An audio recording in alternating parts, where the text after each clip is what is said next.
Alright, we're back for another Dokkan Battle video, and in today's video we are going to be going over the free-to-play units for 9th year anniversary, and what they look like when, you know, they're fully Easy-Aid, fully awakened, and just kind of giving my thoughts on them, because it's not really a whole lot else to go over in Dokkan right now. It's a little too early to start making videos on part 2, so I figured we could just do something a little weirder like this, just going over the free-to-play units. Because also, I do think there's a little bit to be said about not just the 9th year anniversary free-to-play units, but free-to-play units from anniversaries as a whole. Because they've always been in a weird spot. Like, 5th year anniversary, the free-to-play units absolutely sucked. 6th year, they were absolutely amazing. Master Roshi was just great. Like, on the best Universe Survival Saga team during 6th year anniversary, you had Master Roshi on that team. So, going from that to then, like, 7th year anniversary, where none of them were really that valuable, it was just kind of weird. And then 8th year anniversary, they got rid of a free-to-play unit, and the 2 that we got still kind of sucked. And then now this year, I'll let you guys be the judge, but personally, I think they're kind of mid. There is some value with both of them, don't get me wrong, but I don't know. You got to be kind of careful with them. So I guess we can start with this Frieza right here. Good super attack effect, 50% to stats, obviously is very valuable. His passive, he gets 2 key, 100% to stats, an extra 25% to stats with every attack performed up to 100%. That's pretty good considering he does have built-in additional, so you'll get that built up relatively quickly. He's a super boss to support for 2 key and 30% to stats. I like that. That and then the end of his kit is probably the most valuable lines that he has. Super boss's support makes him very valuable because this category, I mean, it's not the greatest, but there are some top tier options on here. So if you want to throw him on Broly's team, run him next to the ban unit Golden Frieza, even though this guy's a slot 2 option, so that really wouldn't work. But I don't know, you'd run him next to someone on here who we'd link relatively well with. And then, you know, you could have a decent thing going on there, or have him just as a floater on a team. Maybe if he's got type advantage in a difficult event, this guy has some value because he's supporting the team, and defensively he's not going to be good, but with type advantage, like I said, and as a floater, he might have some value and might be able to survive normals. I don't know about a super, but if you get lucky, you know, he's not going to get obliterated. Yeah, so he's got the support, and then he launches an additional attack that has a high chance of becoming a super attack when HP is 50% or more. So after he supers, if he gets 2 additionals, or if he gets 2 supers, he gets his initial super and then an additional, that's 2 50% defensive raises, and then if you get the hidden potential system additional, that's 3. So then his stats are going to start to look pretty impressive, but that's really only in slot 2 and 3, so again, kind of got to be careful with him, because if he gets sealed or locked, that could kind of mess him up. And then he gets a guaranteed additional super attack when facing 2 or more enemies. You're not going to see this. I mean, with all these units that have the 2 or more enemy restrictions, you never see them actually get those restrictions lifted. Because other than Super Battle Road, I don't know, you just never are facing 2 enemies. But I guess the good thing is the few and far between circumstances where you do have this, it's a guaranteed additional super. It's not like a high chance to get it or anything like that. You know, you just, right off the bat, you've got a guaranteed additional super. So then, if you're above 50% HP and then get the hidden potential system super, we're talking like 4 supers. Which now we're starting to look like close to 1 million defense, which again, with type advantage, can be really crazy. Well, probably not close to 1 million, but like, you know what I'm saying, like 700-800k, you know, around a little under 1 million, I guess. And then at the end here, he gets 50% to stats and foresees enemies super attack when there's a Pure Sands or Movie Heroes category enemy. Yeah. I mean, what is there to say about that? A guaranteed scouter, I would say that's pretty valuable. Now, how many Pure Sands and Movie Bosses category enemies are there in the game right now? Not a whole lot, or in like difficult events, I guess. There's not a whole lot, but there are a couple. So you will make some use out of this.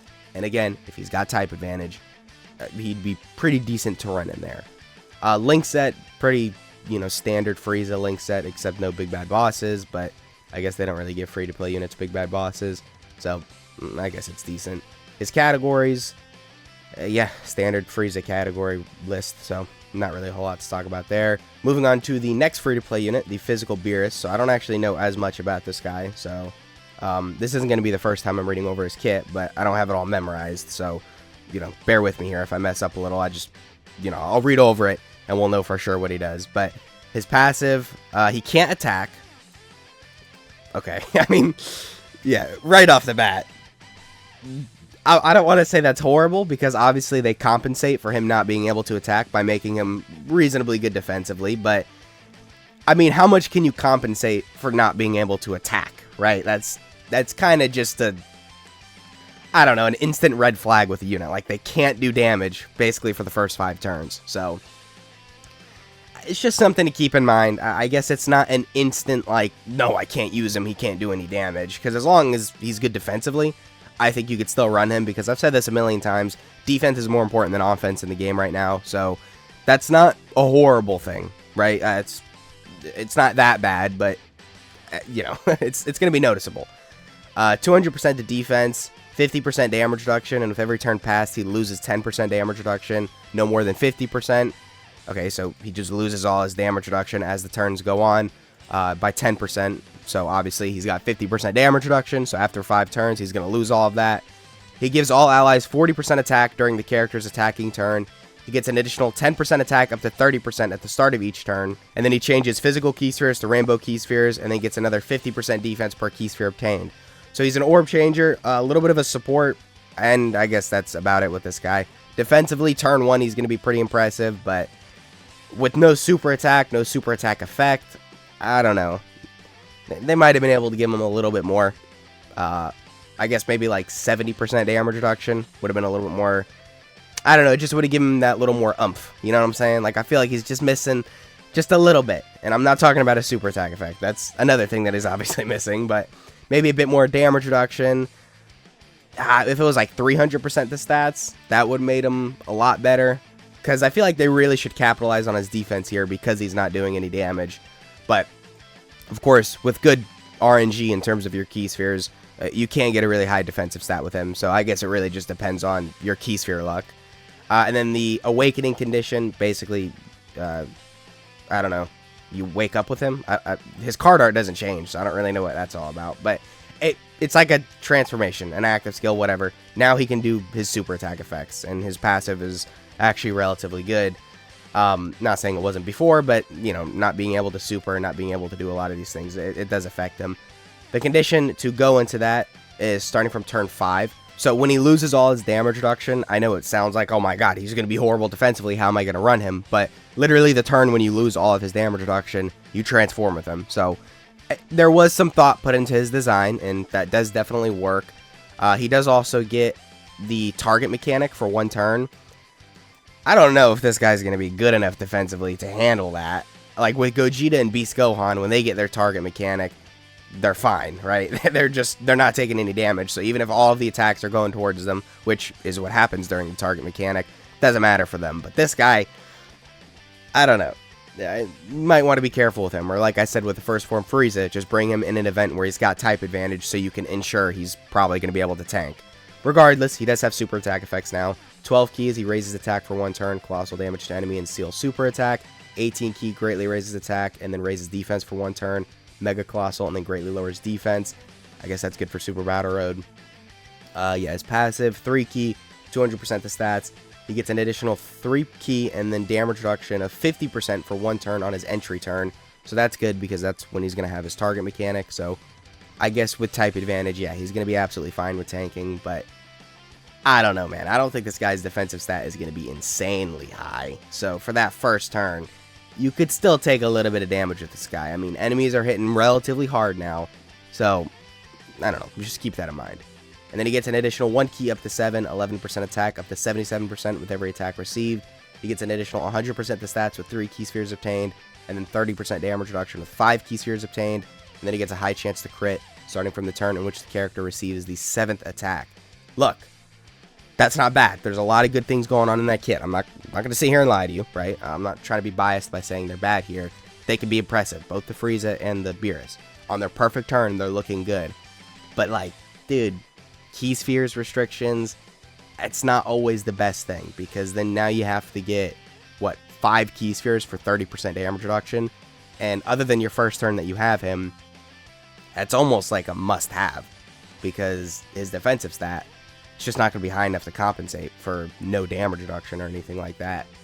I don't know. I feel like they could have just designed him a little bit better. I know this might seem kind of good now, but you got to keep in mind, we're in a whole new wave of power creep, 9th year anniversary.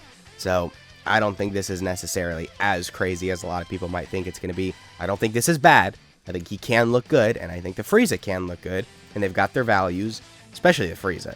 Because, you know, a scouter and then the support, I don't know, on like the perfect fight for him, I feel like he's really going to be valuable. And, you know, even the Beerus, he's got his moments, but I don't know, man. Got to be careful with them. Now, look, they're both some pretty interesting extreme class units. I don't actually know if this Beerus is extreme class, but he's on some extreme class teams, or he's going to work with some extreme class units, you know, Space Traveling Warriors, Planetary Destruction, Super Bosses. He's also on, like, Siblings Bond, Worthy Rivals, Bond of Master and Disciple, Legendary Existence, all of which really needed the help. And then with the Frieza, you know, we've got Wicked Bloodline, Terrifying Conquerors, Inhuman Deeds, Space Traveling Warriors, Gifted Warriors, Planetary Destruction, Super Bosses, all of which really need the help. So both of them are massively benefiting the game, especially this Frieza with like Super Bosses, because he's literally benefiting the category in his passive. But, you know, they could have been just a little bit better. Overall, I think they're worth grinding.